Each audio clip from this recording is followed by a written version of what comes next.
les femmes à l'époque n'étaient pas libres. Bon, ça, il faut quand même le préciser. Et donc, c'était effectivement un contexte culturel de l'époque qui tolérait l'esclavage, déjà entre nous, et qui mettait à l'écart la moitié de l'humanité.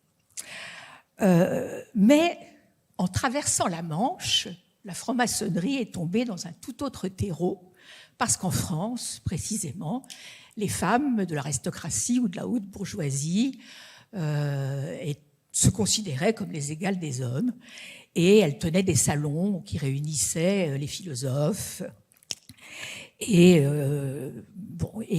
tous les savants de l'époque, et donc elles participaient très activement au mouvement des idées.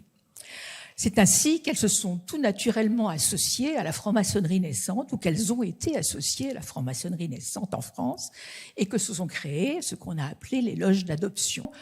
N'a rien de péjoratif, alors qu'on l'a souvent pensé et considéré un petit peu que, par-dessus la jambe, que c'était des loges liées à la galanterie et peu intéressantes. Selon Françoise Moreillon, qui est une des spécialistes de ces loges, être adopté, c'est être accepté, c'est être reçu franc-maçonne.